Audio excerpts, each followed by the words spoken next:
अगर आप MA in sociology करना चाहते हैं, वो भी खास तौर से इग्नू से, तो आप बिल्कुल सही वीडियो देख रहे हैं। इस वीडियो में सारी डिटेल आपको दी जाएगी। चाहे हम बात करें फीस स्ट्रक्चर्स की, एलिजिबिलिटी क्राइटेरिया क्या है, मीडियम ऑफ इंट्रोडक्शंस क्या होने वाला है, यानी हिंदी मीडियम में कोर्स है या इंग्लिश मीडियम में, कोर्स का ड्यूरेशन इन समय कितना है, और इसमें सबसे इम्पॉर्टेंट बात की करियर ऑप्शंस क्या है। देखिए, आप चाहे कोई भी ऑप्शन जो है चूज़ कीजिए, कोई भी सब्जेक्ट चूज़ कीजिए, उससे पहले इन बेसिक डिटेल्स का आपको पता होना ज़रूरी है। इससे पहले एक वीडियो हमने बनाई थी जिसमें हम एमए इन पॉलिटिकल साइंस की बात की थी। उस पर आपने बहुत अच्छा रिस्पांस दिया। अगर आप वो वीडियो भी देखना चाहते हैं तो वीडियो के डिस्क्रिप्शन में और ऊपर आई बटन में उसका लिंक मिल जाएगा। तो अब हम बात करते हैं कि इग्नू ही आखिर हमने एमए इन सोशियोलॉजी के लिए क्यों चुना। देखिए, जैसा कि आप जानते हैं, और यदि नहीं जानते तो आपको बता दें कि इग्नू जो है एक ओपन यूनिवर्सिटी है। यहाँ से जो आप एमए इन सोशियोलॉजी डिग्री का कोर्स करेंगे, ये ओपन माध्यम से करवाया जाएगा, यानी यहाँ आपको रेगुलर बेसिस पे क्लासेस के लिए नहीं जाना है। सबसे पहली बात। दूसरा, हमने इग्नू को इसलिए चुना क्योंकि अदर यूनिवर्सिटीज़ के अकॉर्डिंग इग्नू के फीस स्ट्रक्चर्स को अगर आप देखेंगे तो यहाँ पे फीस कम देखने को आपको मिलेगी, कंपेयर करें अगर अदर यूनिवर्सिटीज से। प्राइवेट यूनिवर्सिटी की अगर आप बात करें तो उनके बहुत ज़्यादा हाई चार्जेस होते हैं, तो इसलिए इग्नू आपके लिए बेस्ट ऑप्शन रहेगा। खास तौर पे उनके लिए जो स्टडी के साथ साथ कोई और वर्क कर रहे हो या फिर कोई और वर्क करना चाहते हैं। हो सकता है आप एक हाउसवाइफ हो, ठीक है, आप कोई और प्रोफेशनल साथ में कोर्स करना चाहे, आप वर्किंग हो, कहीं जॉब कर रहे हो, लेकिन आप चाहते हैं कि सोशलॉजी में आप एमए भी करें, आप एमए की डिग्री ले सोशलॉजी में, तो इसलिए इग्नू आपके लिए एक बेटर ऑप्शन रहेगा। साथ ही साथ स्कोर करने के लिए, यानी परसेंटेज को इंक्रीज करने के लिए भी इग्नू बेटर है, क्योंकि यहाँ पे असाइनमेंट का प्रोसेस होता है। वैल्यू आपको इन शॉर्ट समझा दूं तो देखिए, यहाँ पे 30% जो मार्क्स होते हैं वो असाइनमेंट्स के होते हैं, और 70% आपको एग्जाम के लिए दिया जाता है। तो 30% जो हो गया आपका असाइनमेंट और 70 होता है आपका एग्जाम का।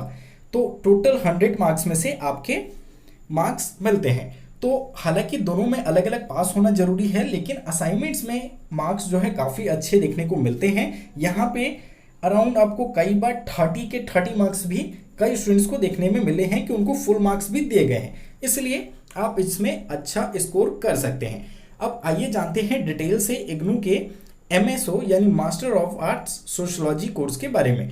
तो देखिए, सबसे पहले हम अगर बात करें एलिजिबिलिटी क्राइटेरिया की, तो आपके पास एक बैचलर डिग्री का होना बहुत जरूरी है। ठीक है, किसी भी यूनिवर्सिटी से हो, रिकॉग्नाइज्ड होना चाहिए। तो किसी भी यूनिवर्सिटी से आपकी बैचलर डिग्री कंप्लीट होनी चाहिए। देखिए, यहाँ पे मार्क्स मैटर नहीं करता कि बैचलर में आपके 50% थे, 80% है, आपको बस क्वालिफाई होना चाहिए, डिग्री होनी चाहिए आपके पास होना चाहिए।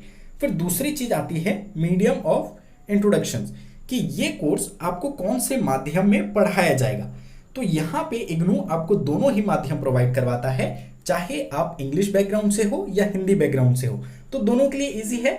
हिंदी मीडियम या इंग्लिश मीडियम कोई भी आप चूज कर सकते हैं। अब ड्यूरेशन की बात करते हैं।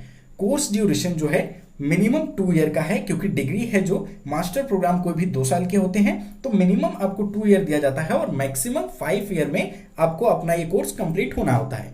कई बार देखने में क्या आता है कि हम एडमिशन ले लेते हैं, लेकिन किसी कारणवश हम 1 साल या 2 साल स्किप कर देते हैं, इसलिए यहाँ पे आपको टोटल 5 ईयर का टाइम दिया गया है। तो अगर आप स्किप भी कर देते हैं तो 5 साल के अंदर में अपने इस कोर्स को कंप्लीट कर सकते हैं। अब सबसे इंपॉर्टेंट बात आती है फीस स्ट्रक्चर की, कि फीस आखिर कितना देना होगा हमें इग्नू को। तो यहाँ टोटल इस कोर्स की फीस जो है 12,000 है, यानी 12,000 रुपए इसकी फीस है, जो कि आपको 2 बार में पे करनी है। फर्स्ट ईयर में आपको 6,000 पे करना होगा, देन सेकेंड ईयर में जब आप एडमिशन लेंगे फिर से आपको 6,000 पे करना होगा। एक और इम्पॉर्टेंट फ्रेंड, कि इग्नू में जो एडमिशन का प्रोसेस है ये 2 सेशन में होता है। तो सबसे अच्छी बात यही चीज़ है कि अगर आप एडमिशन किसी कारणवश अभी नहीं ले पाते हैं तो दूसरे सेशन में जरूर ले सकते हैं। अब हम बात कर लेते हैं सेशंस की। तो देखिए, एक तो इग्नू जनवरी सेशन में एडमिशन लेता है, दूसरा जुलाई में। जनवरी सेशन का जो एडमिशन होता है ये दिसंबर, फरवरी और मार्च के महीने में, इन 3 मंथ में लिया जाता है। और जुलाई सेशन का जो एडमिशन है ये नाम से ही जैसे कि आपने देख लिया जुलाई से, तो हालांकि ये एक मंथ प्रीवियस से यानी जून से ही शुरू हो जाता है।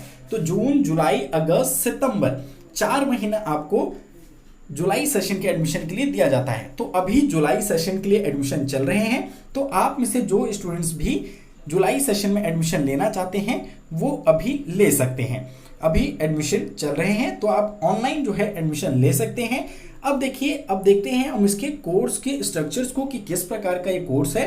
फर्स्ट ईयर में आपको यहाँ पे 4 सब्जेक्ट दिए जाते हैं, यहाँ कोई ऑप्शनल नहीं है, ये आपको 4 सब्जेक्ट दिए जाएंगे जो कि 8-8 क्रेडिट के हैं, ठीक है। तो ये सभी आपको लेने ही लेने हैं MSO 1 to 4 तक। सेकेंड ईयर में आपको 32 क्रेडिट कंप्लीट करने होते हैं, ऑप्शन आपको जो है 64 क्रेडिट का दिया गया है, ठीक है। तो यहाँ पे आपको सेकेंड ईयर में देखिए यहाँ ऑप्शनल दिए गए हैं, तो यहाँ पे कुछ 1 2 3 4 5 6 सब्जेक्ट यहाँ आपको टोटल दिए गए हैं, जिनमें से आपको कोई 4 सेलेक्ट करने होंगे। और यदि आप इस कोर्स की और ज़्यादा डिटेल्स चाहते हैं तो उसके लिए यहाँ पे प्रोग्राम कोऑर्डिनेटर्स की डिटेल दी गई हुई है। देवल जी हैं और एक कपूर जी हैं यहाँ पे कोई, तो इनकी ईमेल आईडी और कॉन्टैक्ट नंबर दिया गया है, तो आप इन पे कॉन्टैक्ट करके पता लगा सकते हैं। हालांकि रिस्पॉन्स बहुत कम आने के चांसेस है, तो ऐसे में आप ट्राई कर सकते हैं कि इग्नू को मेल करें, और अगर पर्सनली विजिट कर सकते हैं तो इग्नू में भी विजिट करके वहां से आप इसकी और ज़्यादा डिटेल ले सकते हैं। साथ ही अगर हमसे कोई क्वायरी हो तो हमें भी कमेंट करके इस बारे में पूछ सकते हैं। अब सबसे इंपॉर्टेंट बात आती है कि इसमें करियर ऑप्शंस क्या हैं। तो करियर ऑप्शंस की अगर हम बात करें तो देखते हैं यहाँ पे कि सबसे बड़ा अपॉर्चुनिटी आपके पास सोशल रिसर्चर का है, आप एक सामाजिक रिसर्चर बन सकते हैं। दूसरा ऑप्शन है आपके पास सोशल वर्कर का, इसकी आजकल बहुत ज़्यादा डिमांड है, बहुत सारी जॉब अपॉर्चुनिटीज़ सोशल वर्कर्स के लिए अवेलेबल है। एजुकेशनल इंस्टीट्यूशंस है बहुत सारे, आप टीचिंग फील्ड्स में जा सकते हैं, स्कूल लेवल की बात करें या फिर लेक्चरर की बात करें तो ये ऑप्शन भी आपके पास अवेलेबल है। गवर्नमेंट सेक्टर को देखें अगर तो कई ऐसे डिपार्टमेंट्स हैं या जॉब्स हैं जो स्पेशली MA इन सोशलॉजी के स्टूडेंट्स के लिए निकाले जाते हैं, तो उनके लिए भी आप एलिजिबल हो सकते हैं। ह्यूमन रिसोर्सेज ऑफिसर्स के लिए भी आप एलिजिबल हैं, और सबसे मोस्ट इंपॉर्टेंट सिविल सर्विसेज के लिए आपके पास हमेशा एक ऑप्शन अवेलेबल रहेगा। तो ये कुछ यहाँ पे जो मेजर थे करियर ऑप्शंस, ये 6 हमने आपको बताए। इसके अलावा भी और हो सकते हैं, और कोई भी कोर्स सेलेक्ट करने से पहले आप अपने इंटरेस्ट को देखें, आपका जिसमें मन है उसी कोर्स को आप सेलेक्ट करें। तो फ्रेंड्स, इस वीडियो में इतना ही। वीडियो कैसी लगी कमेंट करके जरूर बताइएगा। Thanks for watching.